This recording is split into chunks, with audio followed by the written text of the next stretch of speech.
tão maravilhoso quando nós entendemos, quando nós temos verdadeiro entendimento da nossa vida cristã. Quando nós entendemos o porquê nos reunimos como igreja. Quando nós entendemos o porquê cremos em Jesus Cristo. Quando nós entendemos essas realidades. Porque, não sei se você... Eu acho que talvez você seja como eu. Você já teve algum dia que você não teve vontade de ir na igreja? Eu já. E é estranho, né? Porque a gente graças a Deus, esse não é o meu caso hoje, né? Mas você vive uma dualidade, né? Porque às vezes dentro de você tem um sentimento: hoje não estou afim de ir na igreja, hoje não estou afim de ir naquele lugar. Às vezes se expande um pouco, né? Às vezes a pessoa pode dizer: hoje eu não estou afim de ver aquelas pessoas, ou hoje eu não estou afim que ninguém me perturbe, hoje eu não estou afim que ninguém me pergunte como eu estou. E por aí vai. Mas também é interessante que quando nós temos consciência do porquê nós nos reunimos, a grande questão não é mais eu não quero, mas é entender que a igreja é plano de Deus. Claro que eu não estou dizendo que a igreja é a reunião de culto. A reunião de culto é uma das expressões do que a igreja é e do que ela faz. Então, antes de tudo, eu entendo que eu sou igreja. Eu entendo que eu sou.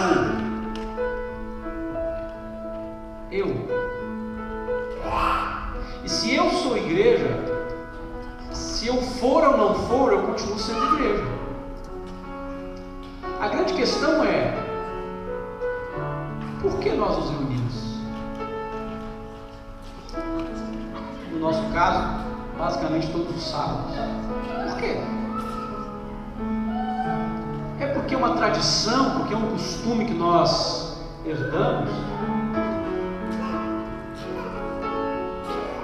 Por quê? Porque nós nos unimos juntos? Porque nós cantamos? Porque nós ouvimos a palavra? Porque nós contribuímos? E assim vai.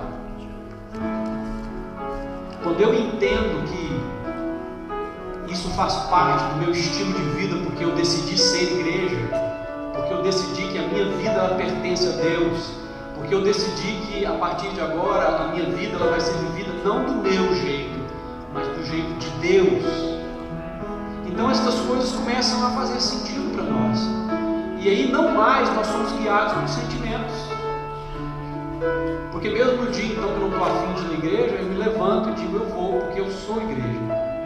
E faz parte do meu viver me reunir com os meus irmãos para adorar a Deus.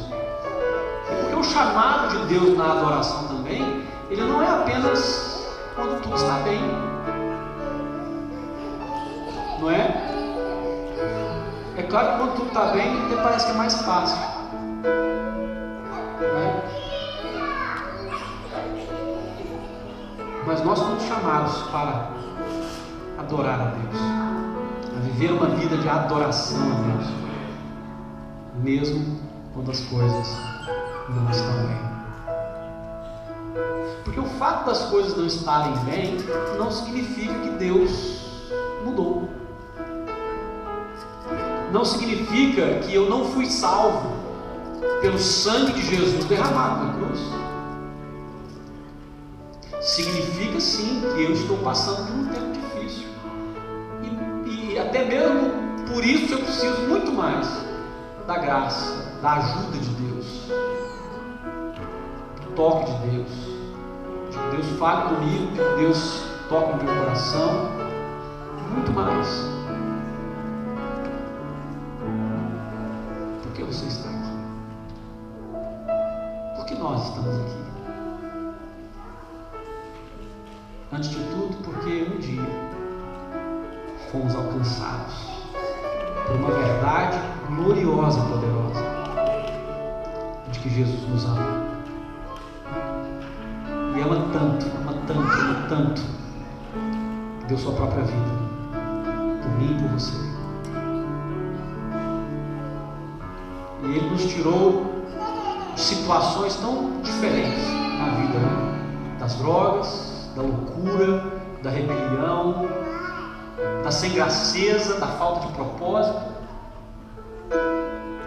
e nos trouxe para fazer parte de algo tão maravilhoso que é a igreja. Jesus disse isso. É tão maravilhoso a igreja. Jesus disse assim: eu edificarei a minha igreja, e as portas do inferno não prevalecerão contra ela. Você está incluído nessa palavra, irmão. Você faz parte dessa verdade. As portas do inferno não prevalecerão contra a sua vida, porque nós somos igreja, igreja de Cristo, comprados pelo seu próprio sangue. Amém? Amém. Eu gostaria que nós orássemos nesse momento, que a nossa oração fosse sincera e pudesse expressar no nosso coração essa verdade da gratidão por aquilo que Jesus fez por nós.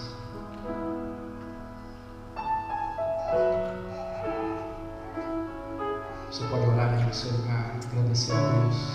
Obrigado, Deus.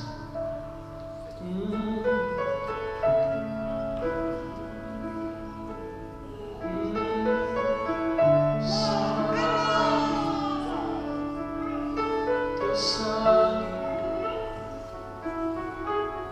derramado na cruz, teu sangue precioso, sangue precioso, sangue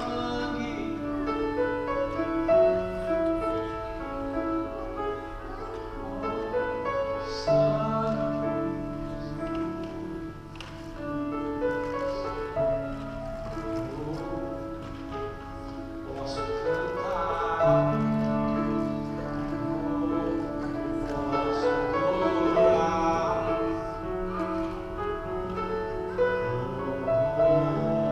posso,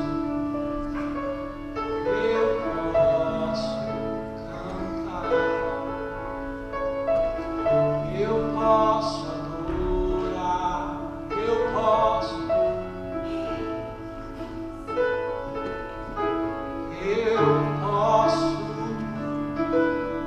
pois teu sangue me libertou, o teu sangue me salvou, o teu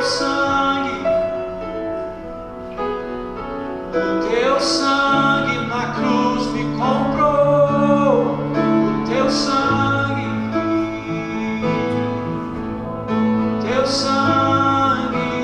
Jesus, o teu sangue me liberta, o teu sangue, oh, o teu sangue me lava dos pecados, purifica minha alma, teu sangue, ó Cordeiro de Deus, o teu sangue, oh, pra sempre vou cantar, pra sempre te adorar, pelo teu sangue,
Poder para salvar o mais terrível pecador,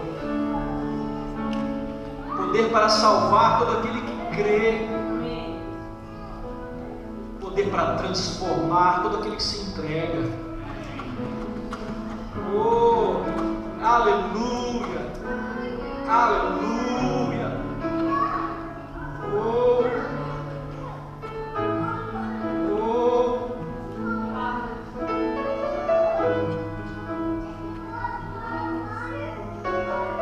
agradecemos,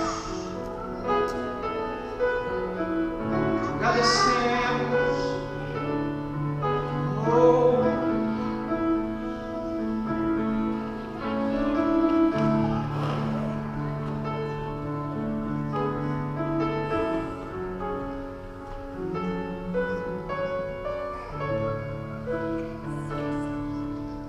eu olho para a cruz. Para a cruz eu vou, do seu sofrer participar, a sua obra vou cantar. O Salvador na cruz mostrou o amor do Pai, o justo Deus.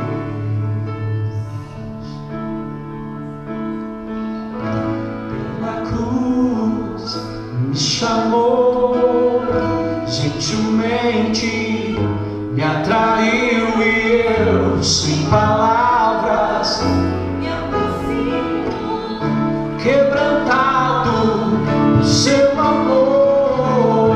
Pela cruz me chamou gentilmente, me atraiu e eu, sem palavras, aproximo o seu amor.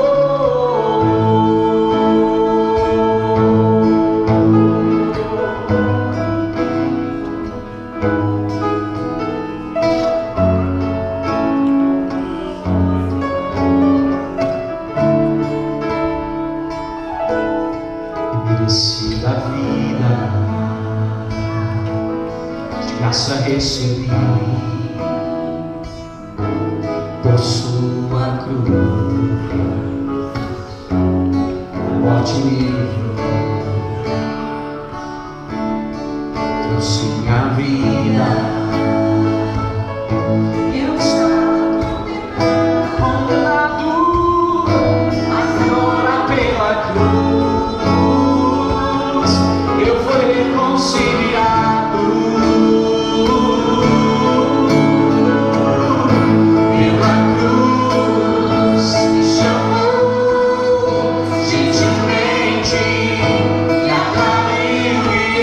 Sem palavras, me abraçou.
simplesmente me atraiu e eu, sem palavras, me aproximo, quebrantado por seu amor.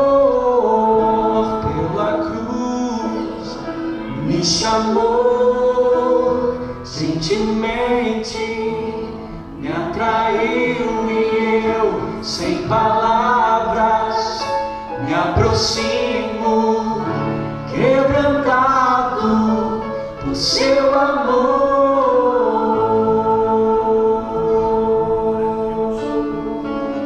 Oh, Senhor, aleluia. A tua cruz, Senhor.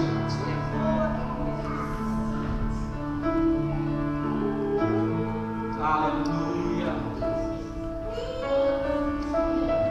Obrigado por essa grande prova do seu amor por nós. Cristo morreu por nós, sendo nós ainda pecadores. Aleluia. Obrigado, Senhor.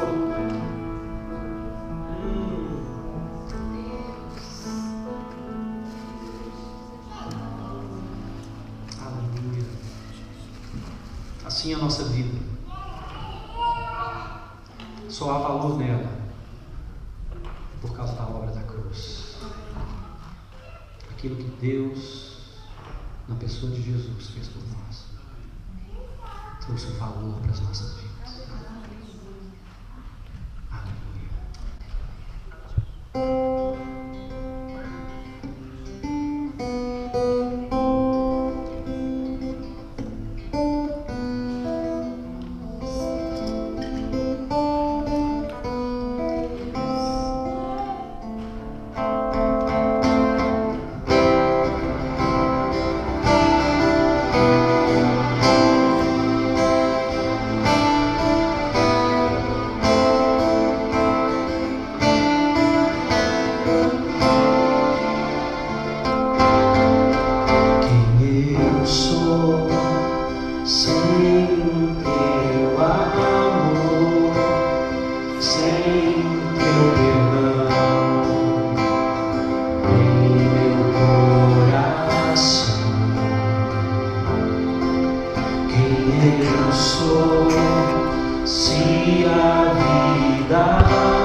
trazer sobre as nossas vidas entendimento. Ó Deus, que Teu Espírito Santo encontre em nós, ó Deus, um ambiente propício para nos revelar o quanto nós ainda precisamos do Senhor. Em nome do Teu Filho Jesus eu te peço, Pai. Em nome do Teu Filho Jesus eu te peço, ó Deus, que os nossos corações, ó Deus amado, não sejam endurecidos, que o nosso coração, ó Deus, não esteja tão acostumado, mas que nós possamos receber o novo do Senhor sobre as nossas vidas e entender, ó Deus amado, a diferença que faz termos o Senhor em nós. Amém. O Senhor é todo o valor que temos. Oh, Pai. Aleluia.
Seja exaltado.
deixou a sua glória, morreu em meu lugar. Jesus, Filho de Deus, tu és Jesus, Filho de Deus. No altar de adoração, seja sempre exaltado. Jesus, Filho de Deus, deixou a sua glória, morreu em meu lugar. Jesus, Filho de Deus, tu és Jesus, Filho de Deus. Seja exaltado, engrandecido, teu nome é santo, poderoso é, e não há nada que apague o seu amor. A cruz me libertou, a cruz me libertou, a cruz me libertou, a cruz me libertou.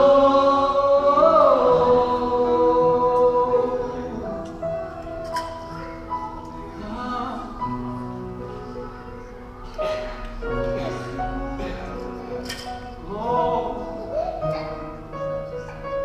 aleluia, somos livres, oh, somos livres, oh, a cruz, oh, nos libertou,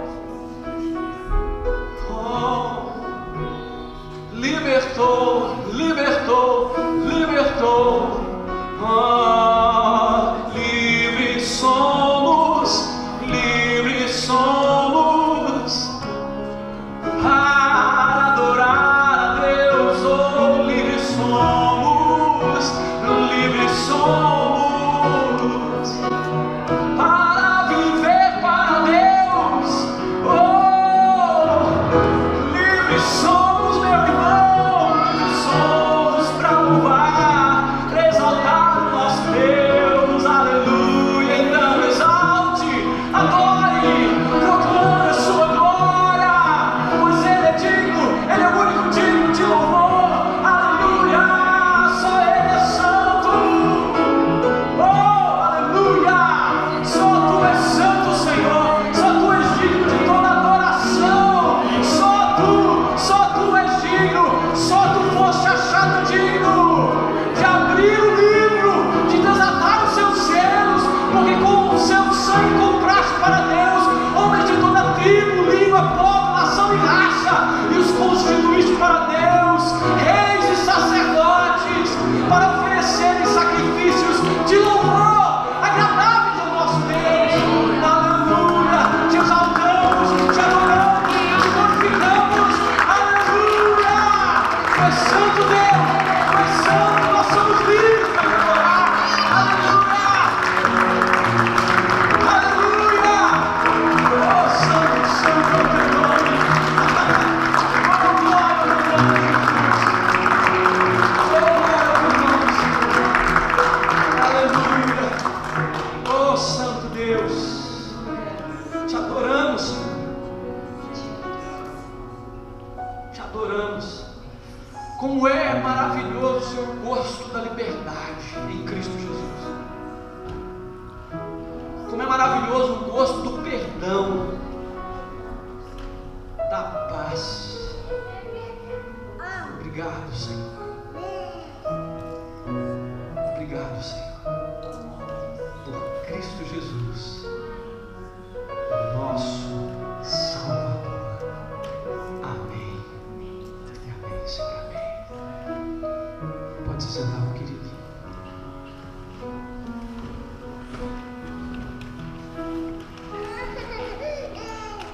Quando nós falamos de sermos livres em Cristo, eu tenho a plena certeza de que nós,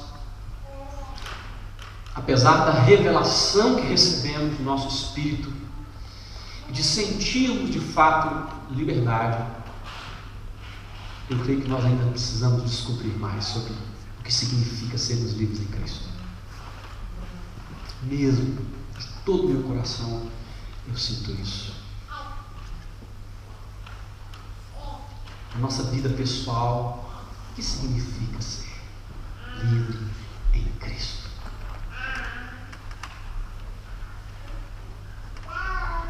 Que Deus nos ajude. Amém?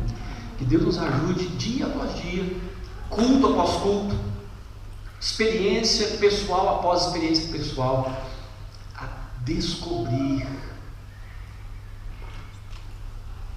a desfrutar da verdadeira liberdade. E quando eu digo verdadeira, é porque existe uma falsa.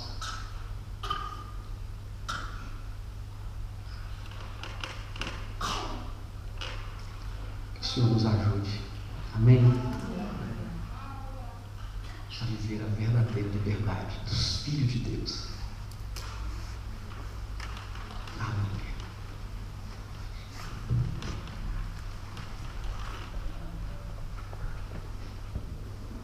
Hoje é um tempo maravilhoso que nós juntos celebramos a ceia e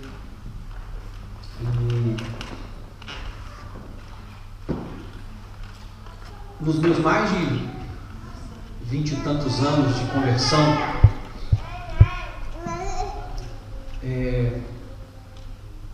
e nas muitas vezes em que eu tive a oportunidade, o privilégio de celebrar a ceia, eu creio que eu nunca me deparei com algo ou com uma forma ou um dia em que fosse uma coisa corriqueira, ou que fosse algo que naquele exato momento não fizesse sentido para mim, ou que não tivesse importância para mim, e que eu tivesse feito simplesmente por fazer.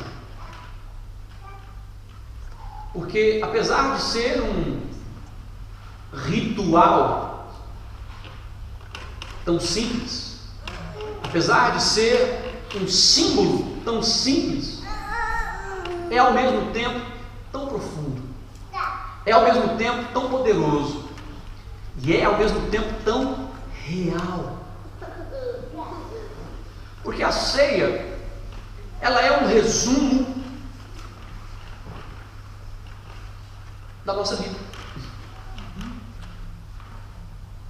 A ceia é como se você pudesse contar a história de um livro inteiro em uma sentença, tendo princípio, meio e fim.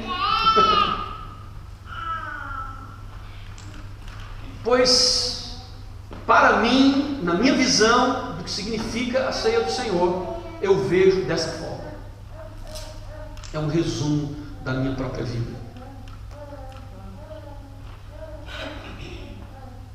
Porque quando eu olho para mim, eu olho para o tempo em que eu não conhecia Jesus. Eu sabia racionalmente quem ele era, porque eu nasci num lar cristão, onde o nome de Jesus era falado o tempo todo, onde a Bíblia era lida. Então eu sabia sobre Jesus, mas eu ainda não o conhecia pessoalmente. E nesse tempo, a minha vida, ela tinha um curso. Ela era conectada com a maneira de viver que o mundo vive. E o desejo do meu coração era de viver como todo mundo vive.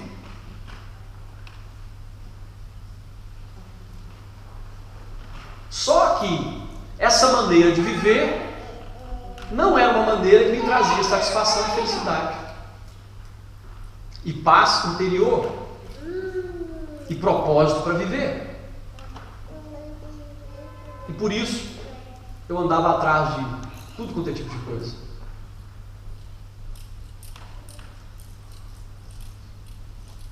Mas um dia, a pessoa de Jesus se tornou real para mim. Ela passou do campo da razão e de conhecimento simplesmente racional e se tornou real. Aquele Filho de Deus que deixou a sua glória, que habitou entre os homens, que morreu na cruz, pagando o preço dos meus pecados. E a partir do momento em que eu criei nessa verdade, de fato, os meus pecados foram perdoados. E começa então uma nova história, porque a Escritura diz que aquele que está em Cristo, nova criatura é, e de fato as coisas se fizeram novas. Havia uma nova sede, uma nova fome, um novo desejo por Deus, um novo interesse pelas coisas de Deus, e agora uma vida que estava se alinhando a esse interesse e a essas verdades. Espontaneamente, propositalmente, sem forçação de barra, sem obrigação.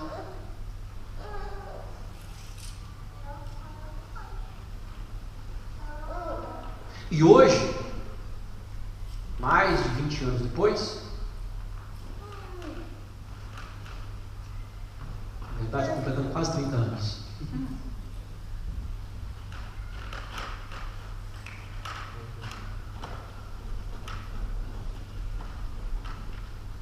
eu ainda olho para o futuro, sabendo que conhecer Jesus não apenas mudou a minha vida no presente, mas garantiu a minha eternidade. Amém. De forma que eu tenho a certeza de que desde aquele dia até a eternidade eu sou de Cristo. Amém. E viverei com Cristo e para Cristo. Hoje, como Paulo diz, nós vemos em parte, nós entendemos em parte, mas depois virá um tempo em que nós o conheceremos assim, e assim como Ele é, nós também seremos. Então virá também um grande dia em que o véu dessa carne será realmente retirado, será transformado, e então nossa consciência e nosso entendimento será totalmente livre dessa influência que ainda é humana, e de fato veremos plenamente o Senhor como Ele é. E essa é a esperança que a ceia traz, porque Jesus disse: façam isso todos os dias, até que eu venha. Até que eu venha. E a promessa de que Ele virá e de que nós o veremos face a face. Eu me lembrei de uma música que é tão simples, mas tão poderosa, que fala sobre isso. Oh Pai, eu queria tanto ver meu Senhor descer, vindo me encontrar. Eu posso até imaginar a refulgente glória do Senhor Jesus descendo.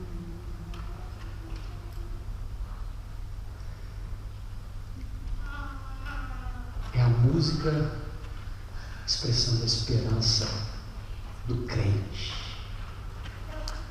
de se encontrar face a face com o Senhor. E a ceia, ela é a proclamação de que nós nos encontramos com Ele no nosso espírito, e Ele trouxe vida ao nosso espírito, porque nós estávamos mortos nos nossos delitos e pecados, mas Ele nos deu vida, é o que diz a Escritura. Lá dentro de nós, Cristo.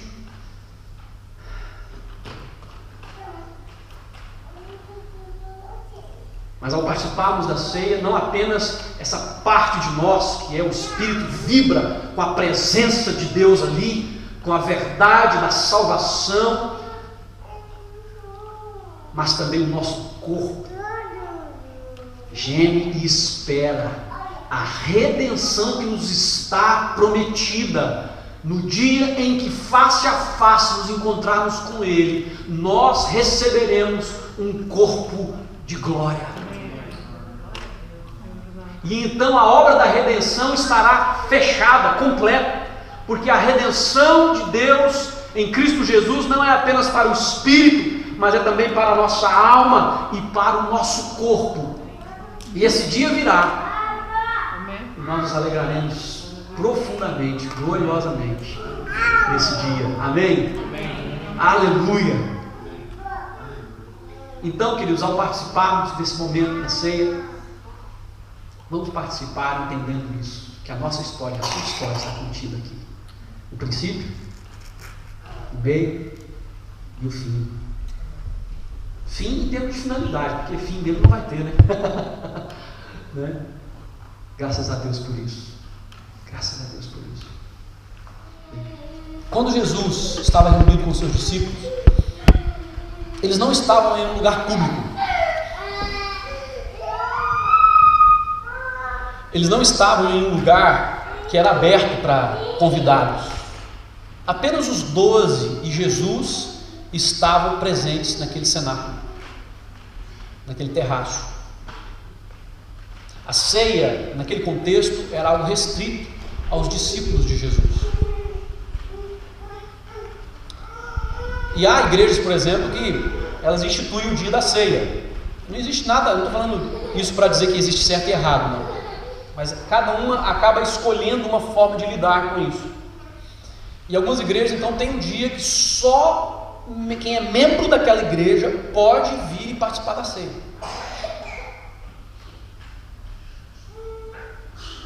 Existem outras que fazem, é mais comum isso, num culto público, mas dizendo: você que não é batizado, você não deve participar da ceia. E nós entendemos que, de fato, dos elementos que são o pão e o vinho, Paulo nos dá uma instrução sobre a questão de discernir o corpo. Lá em Coríntios ele diz: examine-se, pois, o homem a si mesmo, depois como o pão, toma o cálice. E ele diz também nesse mesmo contexto, né, que aquele que participa do pão e do vinho sem discernir o corpo de Cristo, come e bebe para a sua própria condenação.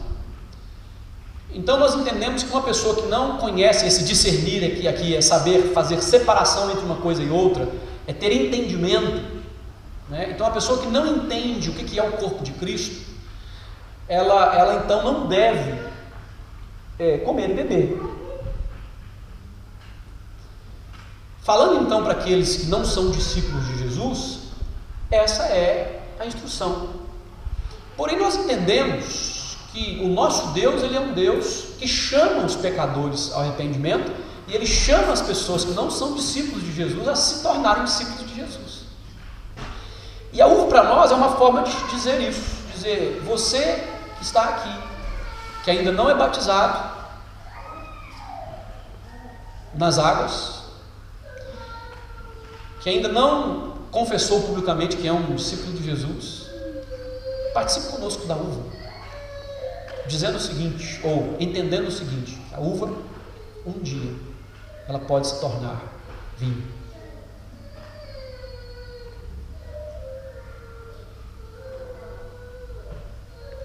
E a outra razão, é uma razão talvez até de educação. Eu, quando recebo alguém na minha casa, eu quero que a pessoa participe da mesa comigo. Eu jamais vou ter alguém na minha casa, eu almoçar com a minha esposa e deixar a pessoa olhando, assim: ó, você não é membro da minha família, então você fica aí, você não pode participar. Eu entendo das verdades contidas no pão, no vinho. A pessoa talvez ainda não esteja apta para entender, mas ela pode querer entender. Ela é convidada a entender. Ela é convidada a fazer parte dessa família. Amém? Então essa é a razão da uva. Amém, querido? Eu faço questão de explicar isso também, porque eu sei que às vezes na sua conversa com outra pessoa de outra igreja, ela vai dizer: misericórdia, na sua igreja o pastor tem uva na ceia, mas isso não está na Bíblia. Então eu faço questão de dizer: realmente, meu irmão, não está. Não está lá não. Nem estou dizendo que é para estar, nem estou dizendo que é para fazer. As igrejas precisavam fazer, não. Esse é o entendimento que Deus nos deu. Eu creio que é de Deus, né? e que é uma forma de fato nós dizermos que todos são bem-vindos e que podem se tornar discípulos de Jesus. Amém? Amém. Enquanto você vai receber aqui os elementos, né?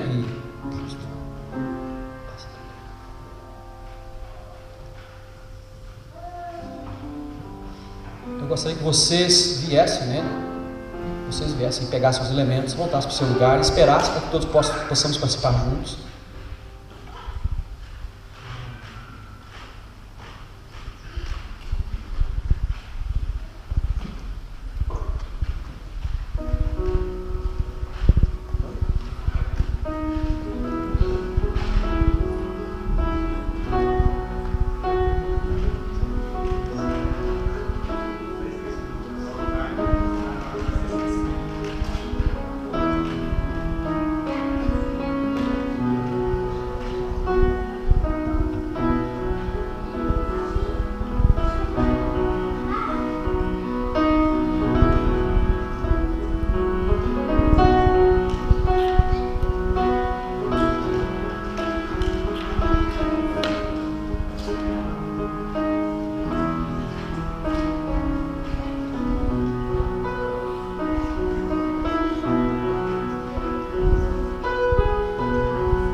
A Escritura nos fala que Jesus, na noite em que foi traído, ele tomou o pão e, havendo dado graças, deu aos seus discípulos.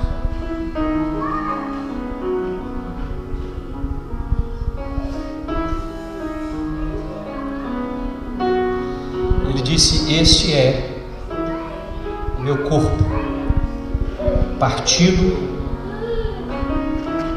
por vós. Semelhantemente, depois de haver ceado, ele tomou o cálice e disse: este é o sangue da nova aliança, o cálice da nova aliança que faço com vocês.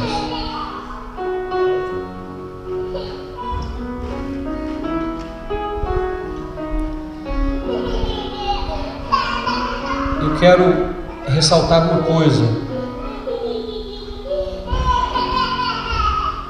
a respeito dos elementos e desse momento da ceia.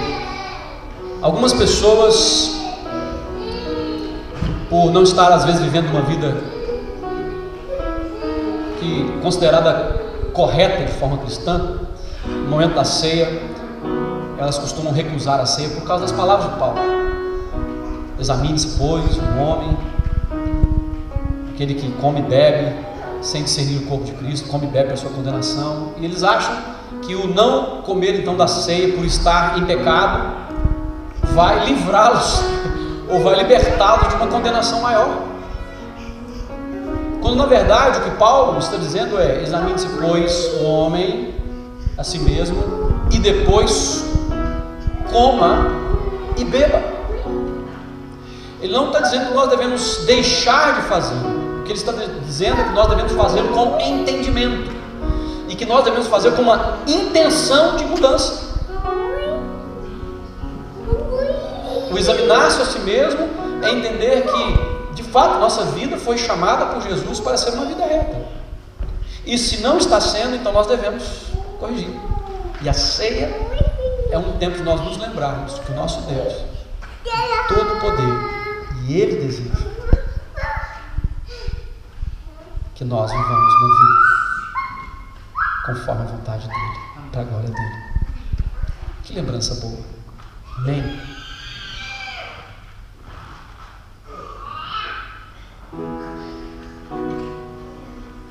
Vamos orar. Pai, obrigado. Obrigado por nesse momento, como discípulos do Senhor reunidos diante da tua mesa, nós podemos celebrar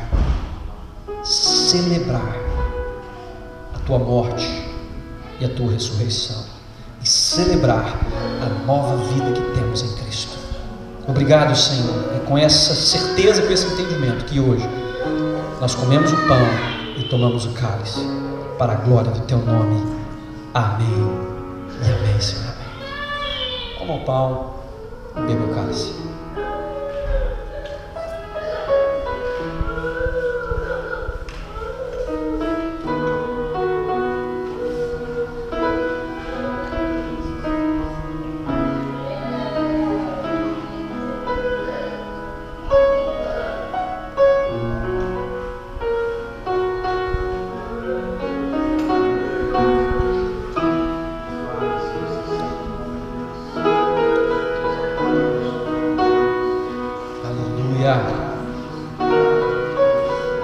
Amém. Nós podemos te agradecer, Senhor. Aleluia. Podemos te adorar, Senhor. Aleluia. Obrigado, Deus. Obrigado. Te agradecemos em nome de Jesus. Em nome de Jesus. Em nome de Jesus. Amém, Senhor. Amém. Amém. Querido, se você puder abrir sua Bíblia em 1 Coríntios, no capítulo 3.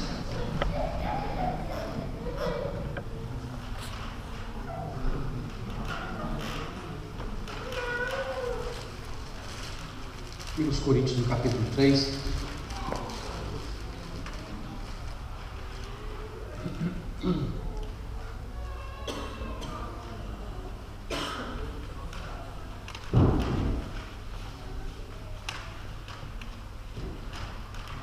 Quero só dar um pequeno contexto para você. A igreja de Corinto era uma igreja muito interessante. Era uma igreja grande e uma igreja muito carismática. Segundo Paulo, era uma igreja que tinha todos os dons. E se a gente for pensar assim nessa característica, né, eu gostaria até de participar de uma igreja assim, sabe? Assim, uma igreja com todos os dons. Que riqueza, né? Que riqueza. Mas aí quando você vai lendo Coríntios, você vai percebendo que, apesar disso, havia alguns problemas na igreja de Corinto.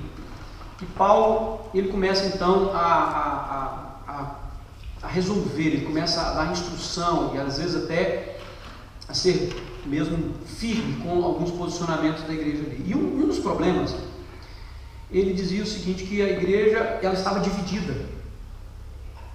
E ela estava dividida não porque alguém foi lá e rachou a igreja, né? Um pastor saiu e levou um tantão, né? Mas porque dentro da igreja havia uma mentalidade que dividia as pessoas. Havia uma forma de pensar que colocava as pessoas umas contra as outras. E isso criava divisão na igreja. E essa é uma das coisas que Paulo, então, ele começa a resolver, ele começa a colocar não apenas o pensamento dele, mas de acordo com o Evangelho, de acordo com a verdade de Deus, qual deveria ser o posicionamento desses irmãos? Como que eles deveriam tratar disso? Então, no capítulo 3, vamos ler aí, talvez o capítulo todo, diz assim: irmãos, não lhes pude falar como a espirituais, mas como a carnais, como a crianças em Cristo. Dei-lhes leite e não alimento sólido, pois vocês não estavam em condições de recebê-lo. De fato, vocês ainda não estão em condições, porque ainda são carnais. Então, vamos dar uma pausa aqui. Paulo está dizendo que é suposto que com o tempo de vida cristã a gente deixe de ser carnal e se torne mais maduro.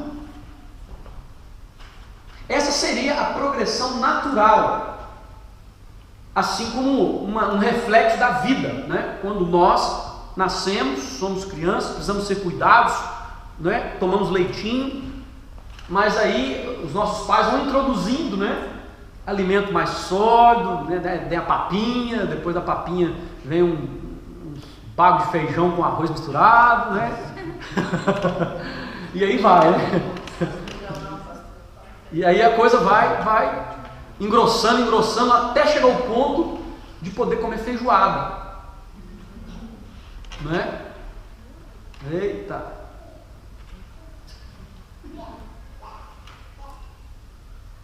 Mas se você pegar o conceito da feijoada e pensar assim: vou dar feijoada para um bebê de 3 meses,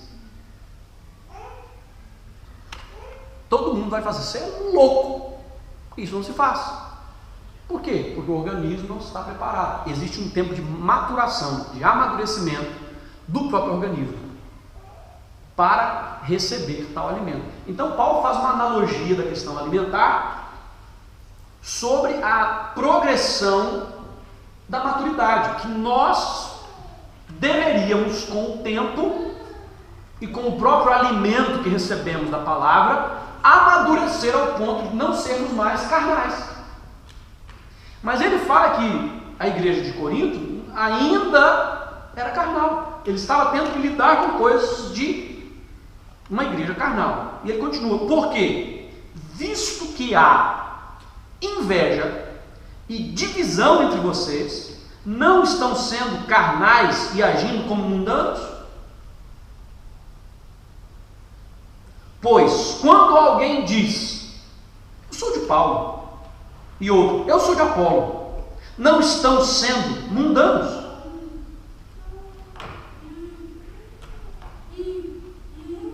Então Paulo está dizendo que quando existe no meio cristão essa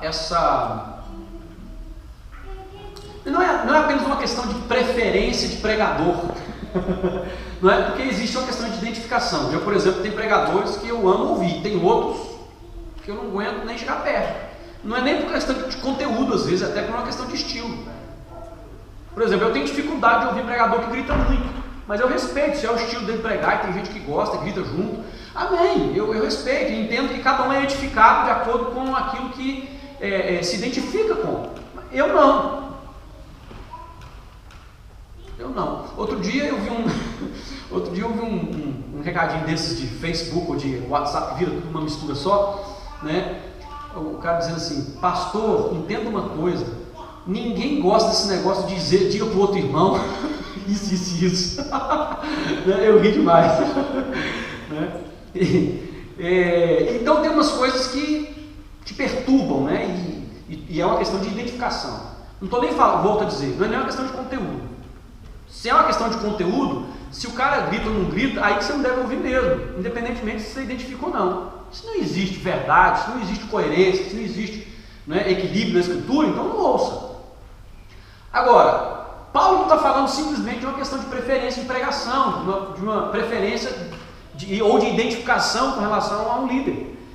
Mas ele está falando, de fato, de alguém que se posiciona até mesmo julgando esses líderes. E E nesse caso, Paulo foi um instrumento de Deus para o início daquela igreja, da igreja de Corinto. Mas depois veio Apolo, que era, de acordo com a Escritura, um poderoso pregador da Escritura. Ele era um homem de Deus e que passou por ali. E Paulo, então, ele fica sabendo dessa condição da igreja, em que as pessoas elas posicionam-se de forma muito clara. Eu sou de Paulo. Não, o meu pastor é Paulo. Paulo é meu pastor. E aí vem o outro, não, o meu é Apolo, eu prefiro Apolo.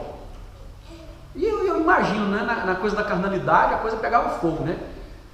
Só Deus sabe o que rolou ali naquele meio. Só Deus sabe. Lógico, graças a Deus, Paulo não entra em detalhe, até mesmo que não precisa, né? Basta dizer de fato que este tipo de mentalidade é fruto de carnalidade, é fruto de imaturidade, e isso divide a igreja de Cristo. Mas ele continua dizendo o seguinte: afinal de contas, quem é Apolo? Quem é Paulo? Apenas servos, por meio dos quais vocês vieram a crer, conforme o ministério que o Senhor atribuiu a cada um. Eu plantei, Apolo regou, mas Deus é quem faz crescer. Eu plantei, Apolo regou, mas é Deus quem faz crescer. De modo que nem o que planta, nem o que rega são alguma coisa, mas unicamente Deus que efetua o crescimento. O que planta e o que rega tem um só propósito, e cada um será recompensado de acordo com o seu próprio trabalho. Pois nós somos cooperadores de Deus. Vocês são lavoura de Deus e edifício de Deus. Vocês são lavoura de Deus e edifício de Deus.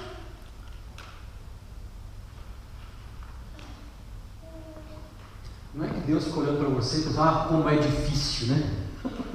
Apesar de que às vezes eu acho que talvez, né, sei lá, ele se sinta tentado, né, com alguns, né, Leandro, assim, de olhar e falar assim, como é difícil.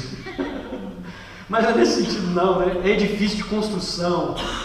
Nós somos lavoura, nós somos roça de Deus, construção de Deus. Às vezes, para nós que somos cidadãos urbanos, a gente se esquece do que é uma lavoura.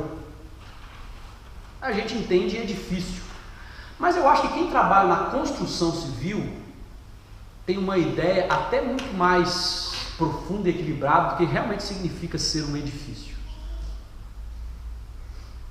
E de que para nós, às vezes ouvindo essas palavras, a gente simplesmente ouve como uma coisa acabada. Vocês são lavoura e edifício. Agora, essas duas imagens que Paulo coloca sobre nós, as duas elas implicam em trabalho, as duas implicam em movimento, as duas implicam em algo que não é como um rio, por exemplo. O rio, ele simplesmente tem água que corre. Você não precisa fazer muito para um rio correr. Se ele é rio, naturalmente a água vai surgir, ela vai brotar e vai achar o seu próprio caminho na geografia.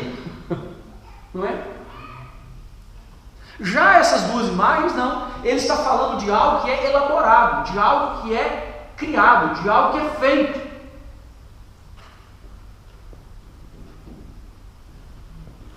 E você sabia que a palavra lavoura, na raiz dela, é a mesma raiz para labor,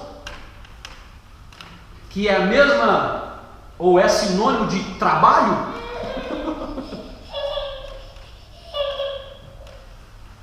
Interessante, não é? Lavoura.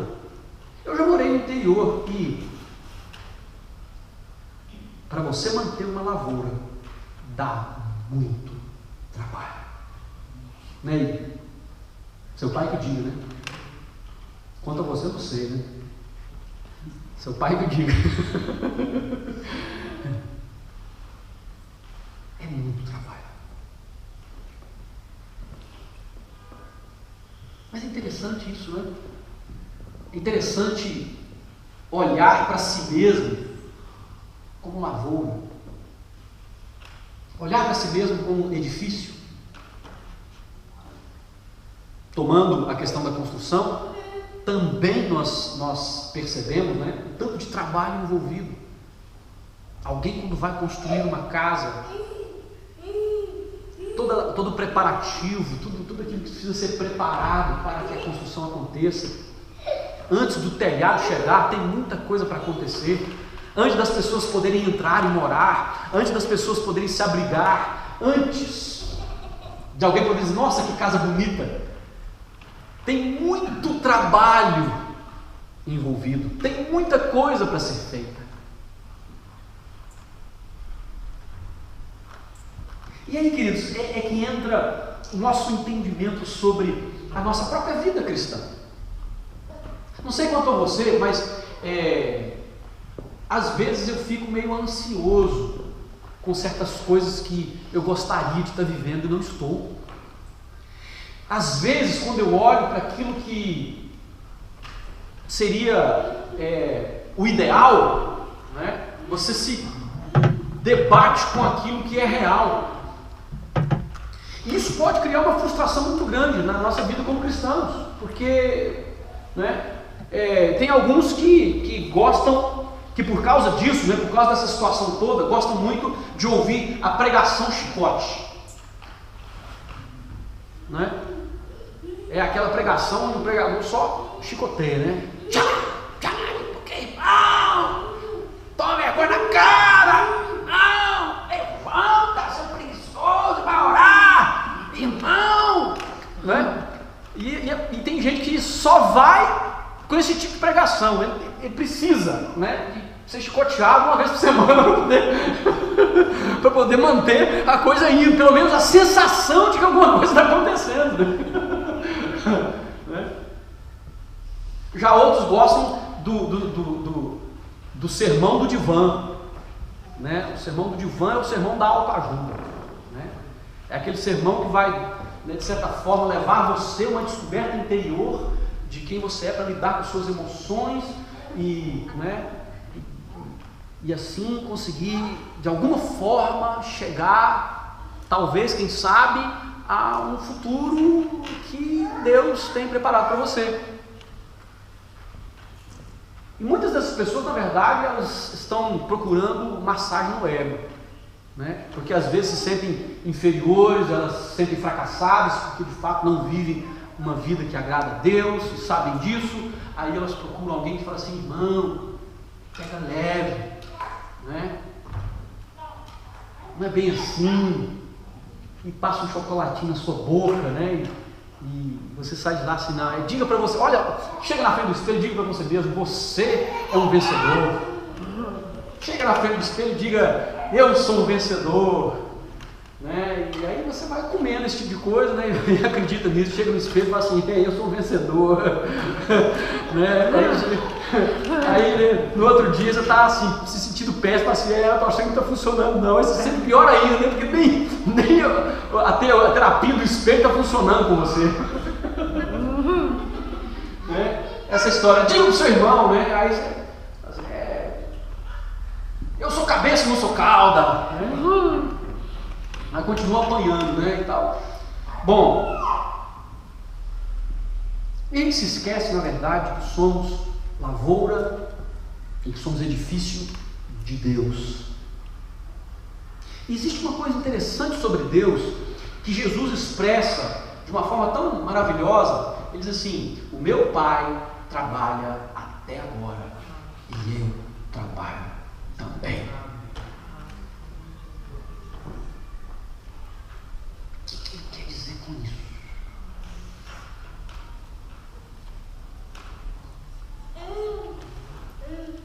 Eu já ouvi muitos pregadores assim, não, porque o capeta não dorme. O capeta fica o tempo todo achando um jeito de futricar sua vida, acabar com você. Irmão, vigia, abre o olho, porque o diabo é assim, irmão, ele não dorme não.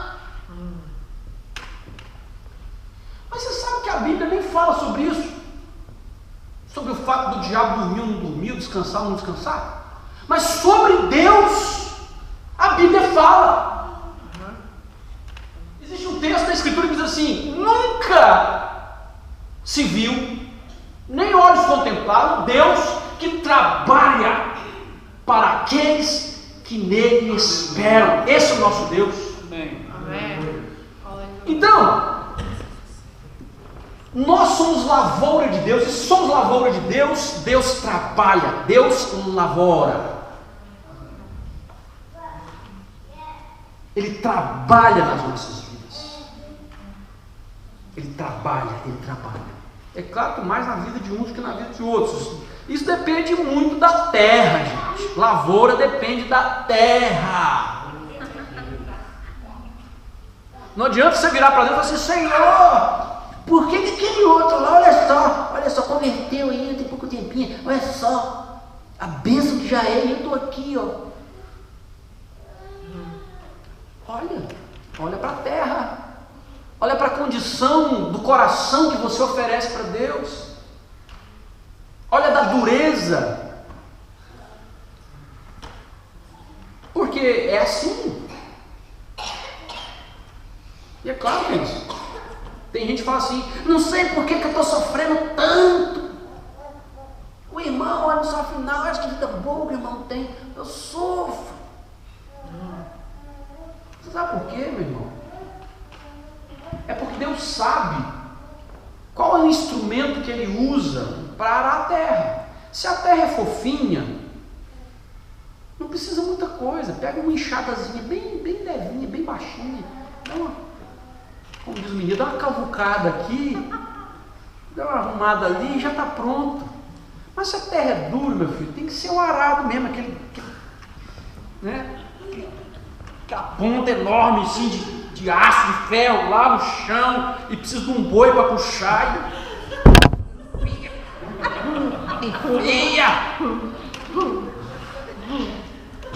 e né, bate no boi para o boi rasgar a terra mesmo, porque senão, meu filho,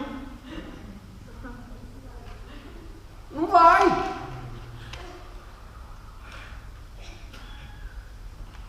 Aí a gente fica querendo igualdade, né?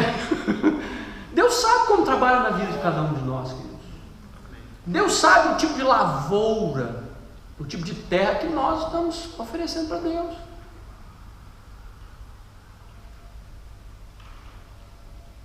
Não adianta.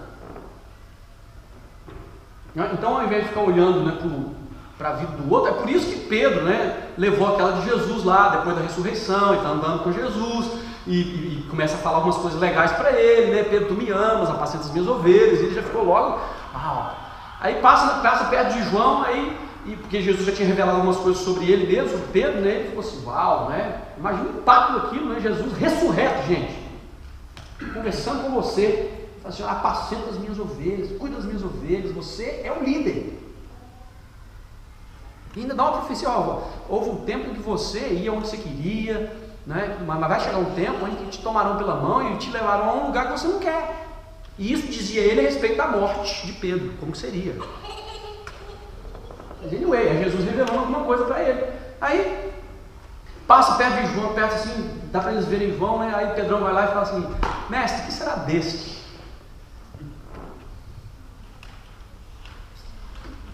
Pensando, por que intenção que Pedro falou, que perguntou um negócio desse?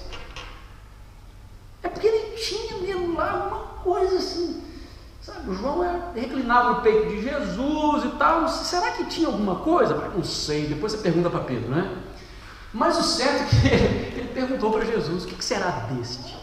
Jesus disse assim: se eu quero que ele viva até que eu venha, que te importa a ti? Segue-me tu. Por que você tem que ficar bisbilhotando e olhando assim para a vida do outro? O meu negócio é com você, rapaz. O meu negócio é com você. Me segue. Olha para mim. Olha para mim.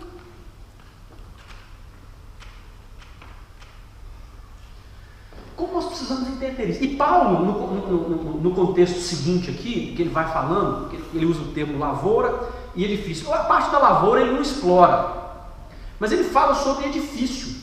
E ele diz assim: eu, como sábio arquiteto, ou como sábio construtor, lancei um fundamento, qual é Cristo. Lancei uma fundação, lancei um alicerce, o qual é Cristo. E ele dizia: aquele que vai construir, ninguém lança outro fundamento, a não ser esse que já está lançado, o qual é Cristo. Quando a gente pensa então na questão da construção, a gente pensa da mesma forma. Como é que se começa uma construção?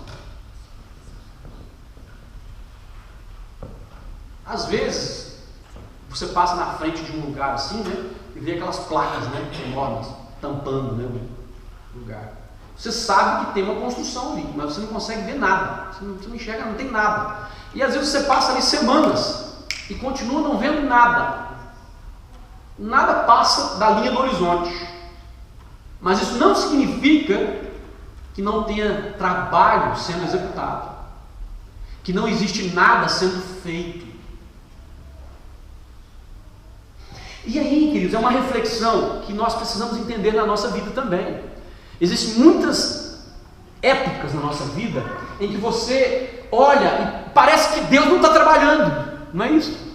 Parece que nada está mudando, parece que nada está acontecendo de verdade, parece que está estagnado, parece que a coisa está, né? Aquela coisa não sai dali. E a gente pensa de fato que Deus não está trabalhando, mas será? Será que é porque Deus não está trabalhando ou é porque será que Ele está trabalhando? Só que no que Ele está trabalhando é algo que talvez você ainda não tenha percebido. Só que naquilo que Ele está trabalhando é algo básico, é algo que está relacionado lá com a fundação e com o alicerce. E às vezes nós achamos que o que Deus precisa trabalhar na nossa vida são aquelas coisas visíveis, aquelas coisas, não é, óbvias que precisam ser trabalhadas.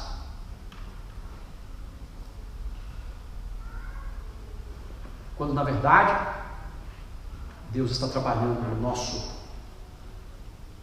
entendimento, ou no nosso conhecimento, ou na nossa percepção de quem é Jesus. E nós nos enganamos porque às vezes nós achamos que a percepção sobre Jesus ela já é completa em nós a partir do momento que você se converte.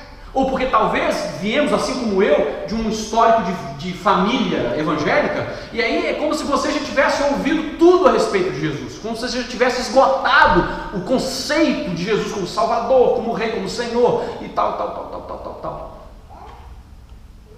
E às vezes nos esquecemos de que muitas dessas verdades que nós sabemos, elas ainda não são revelações lá no nosso espírito, no nosso coração, que nos leva a viver de fato de acordo com esta revelação.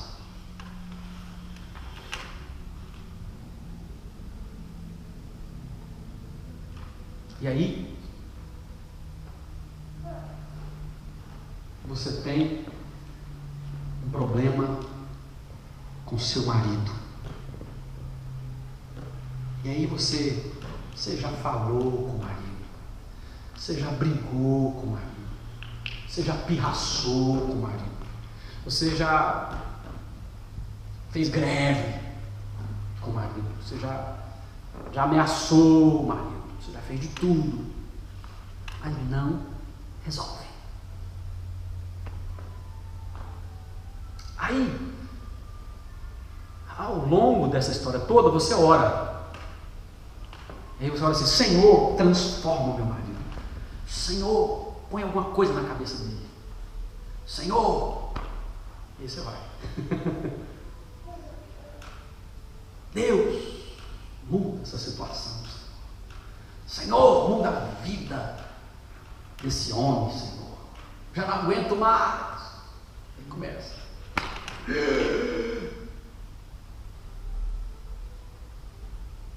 Deus, não é que Deus não te ouve, mas Ele fica esperando, sabe? um momento que você vai respirar, talvez, e fazer um pouquinho de silêncio, que talvez dê a você alguma capacidade para ouvir, para ele dizer assim: se eu quero que ele viva até que eu venha, o que te importa a ti? Segue-me tu. Ah, pastor, você está querendo dizer então que a gente não deve orar pelo nosso marido? Deve, claro, deve orar pelo seu marido. Mas não mais do que por você mesmo. Porque na nossa relação com Deus, quem mais precisa de transformação somos nós mesmos. Ou não? Até mesmo porque se a minha oração ela é uma ferramenta para a transformação do outro, o mundo já deveria ter sido transformado. Não estou dizendo com isso que a oração não seja eficaz, claro que é. Mas é que a transformação, ela tem muito mais a ver com o coração do que com a oração de terceiros. A oração de terceiros, ela pode trazer para a história um elemento de fé. Ela pode realmente estar movendo o coração de Deus, concedendo a você novas oportunidades, trabalhando de formas mais intensas na sua vida. Mas a resolução final é de cada pessoa. É por isso que Pedro, na sabedoria que Deus deu a ele, diz assim: mulher, você vai ganhar o seu marido, não é com suas palavras, mas com o seu modo de viver. Eu estou parafraseando Pedro, né, gente? É isso que ele diz. O que ele está dizendo então? Ó, feche a boquinha.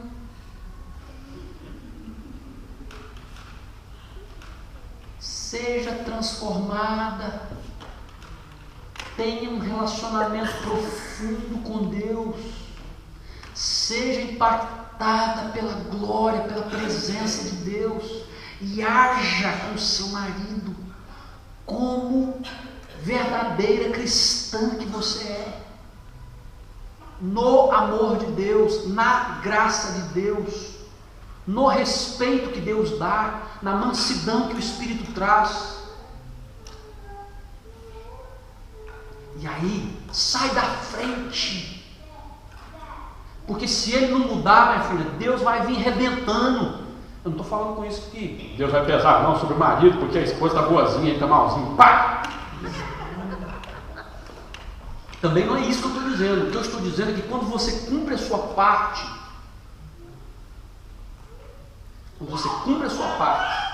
é como se você liberasse, porque Deus percebe que você está maduro o suficiente para que Ele possa entrar na história.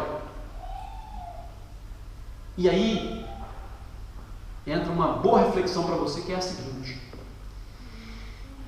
se o seu marido não quiser mudar, no fim das contas, Deus falou, Deus deu cocão, Deus ralou no chapisco, Deus fez de tudo, o cara não mudou, o cara não quis mudar, você mudou para melhor.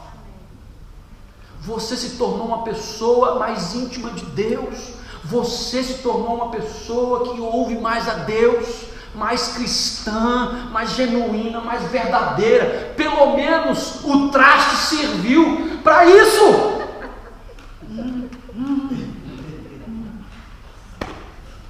Já é bom, não é não? Não vai ganhar medalha, lógico, né? Mas já serviu para alguma coisa. Claro, queridos, eu estou dizendo isso para fazer reflexão para os nossos corações, porque marido e mulher, tanto faz, é patrão, é patroa, é filho, é filha, é o vizinho, é a vizinha, é o pastor.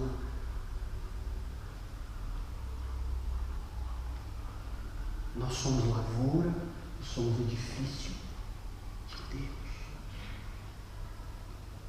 E é Deus que trabalha em nós. E esse fundamento que é Cristo, ele é tão essencial, tão maravilhoso. Nós entendemos que obra é essa de fundação, não é só salvação. Mas o interessante é que Paulo desafia ainda. Ele diz assim: e aquele que constrói sobre esse fundamento, veja bem como constrói. porque a obra de cada um ela será provada com fogo.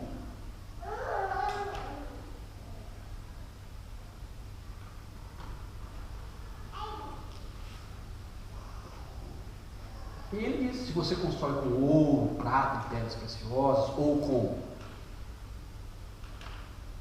feno, palha, madeira, feno, palha,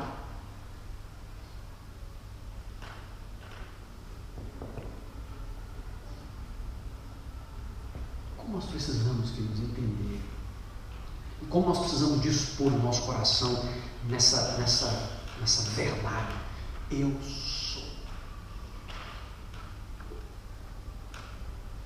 sou esse campo de trabalho de Deus.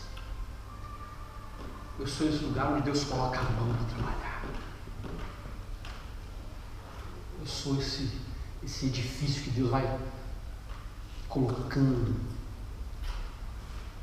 as coisas no lugar, que vai acertando, que vai aplainando, que vai colocando as coisas como deve ser. Quando eu entendo isso, então eu me torno um facilitador.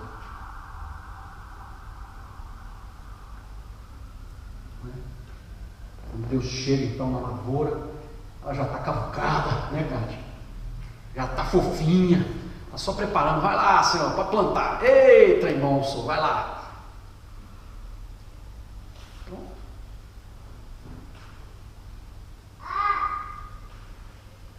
Será que nós podemos corresponder dessa forma para Deus?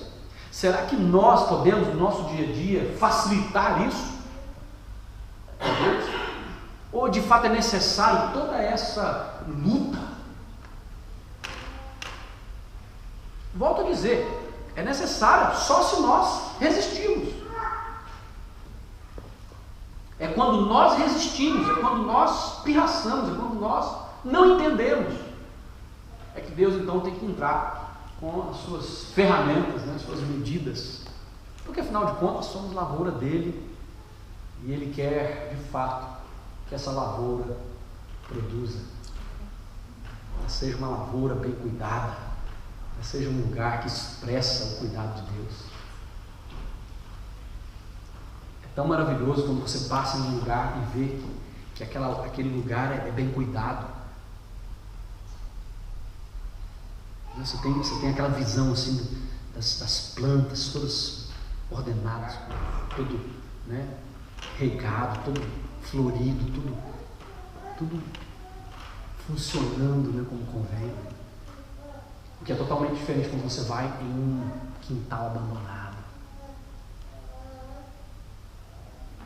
E não vem com essa não, ainda que tenha sido uma lavoura bonita, se parar de cuidar, é uma questão de tempo, aquilo vai se tornar uma selva.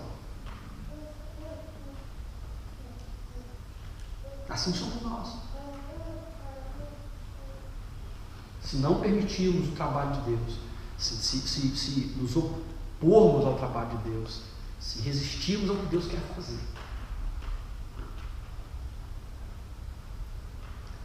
então, meu querido, eu quero convidar você a orar, a dizer: Deus,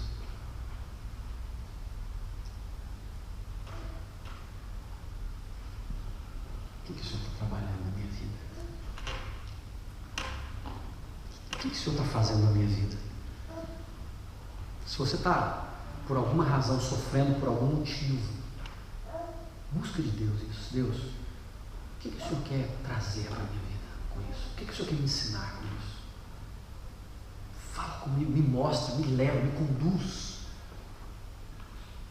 Trabalha.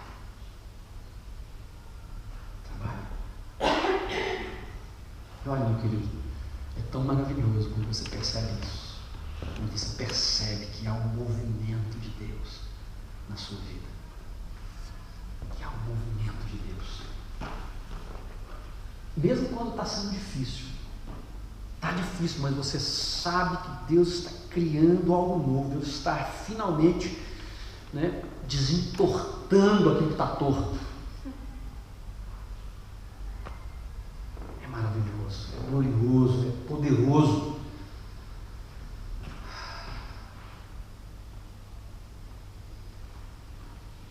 É tão maravilhoso por isso, porque você passa a falar com propriedade.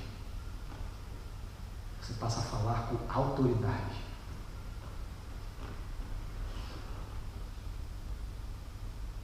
E aí Deus pode te usar também como instrumento na vida de outras pessoas. O que também é tão maravilhoso. Amém? Amém. Eu creio que essa palavra ela tem muito a ver com algumas coisas que Deus quer mover os nossos corações nesses poucos finais de semana que faltam, né, para o nosso final de ano.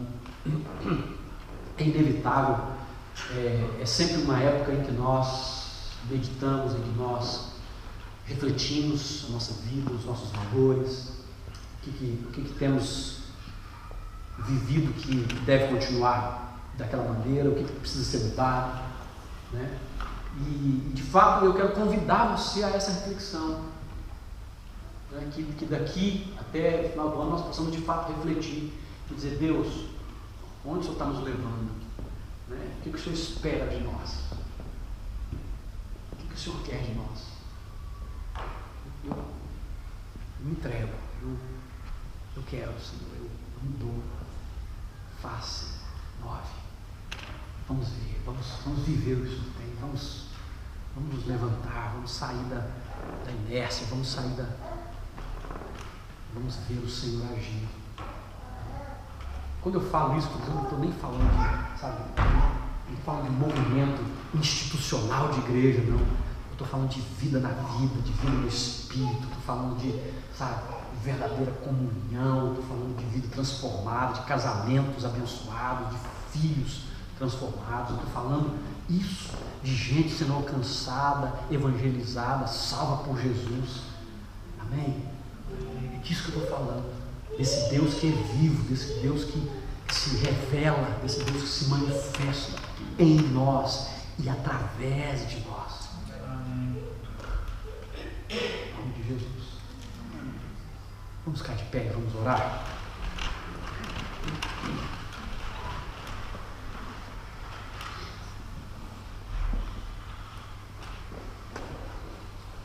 Obrigado, Pai, porque somos lavoura e edifício do Senhor. Obrigado porque o Teu nome está em nós. Obrigado, Senhor, porque nós nos chamamos pelo Teu nome. Aleluia. Obrigado. Obrigado porque o Senhor tem trabalhado nas nossas vidas. Obrigado porque incessantemente o Teu amor nos cobre. Obrigado porque é a verdade da graça e da misericórdia que se renova cada dia. Obrigado, Senhor, porque quando nós olhamos, nós podemos enxergar o Teu cuidado, nós podemos enxergar a Tua mão agindo, nós podemos enxergar, Deus, que o Senhor está realizando nas nossas vidas. Obrigado, Deus, porque mesmo nos momentos em que nós não enxergamos, o Senhor continua trabalhando. Obrigado porque mesmo nos momentos que nós não sentimos, o Senhor continua trabalhando. Obrigado porque esta é a verdade do Senhor como Pai nas nossas vidas. É um Pai incansável, que não cessa de declarar o seu amor e de demonstrar o seu amor por nós. Obrigado, Pai, obrigado porque nós, com certeza, não merecemos, mas fomos alcançados pelo amor e a graça do Senhor. Aleluia! Obrigado por isso, Pai. Que o Senhor nos dê, neste tempo que nós estamos vivendo, entendimento, que o Senhor nos dê, Deus, compreensão, que o Senhor amplie, ó Deus, dentro de nós, a compreensão que temos, ó Deus, dessas verdades, do Senhor Jesus como alicerce, de nós como lavoura do Senhor. Pai, ensina-nos, Senhor, cada dia a sermos quebrantados de coração, ó Deus, a cooperarmos com o Teu Espírito Santo, a prestarmos atenção na Tua palavra, a prestarmos atenção nas coisas que precisamos praticar, ó Deus. para que não sejamos achados como a igreja de Corinto, uma igreja carnal. Pelo contrário, que sejamos encontrados crescendo e amadurecendo a cada dia mais, crescendo nos nossos relacionamentos conjugais, crescendo, Deus, nos nossos relacionamentos com os filhos, com os pais, nos nossos relacionamentos, ó Deus, de trabalho. Pai, em nome de Jesus, nós te pedimos, move a nossa vida, Senhor, move o nosso entendimento, move, revela, manifesta, Senhor, a cada dia a tua graça, o teu poder, o teu caráter nas nossas vidas. Pai, em nome de Jesus nós te oramos. Amém e amém.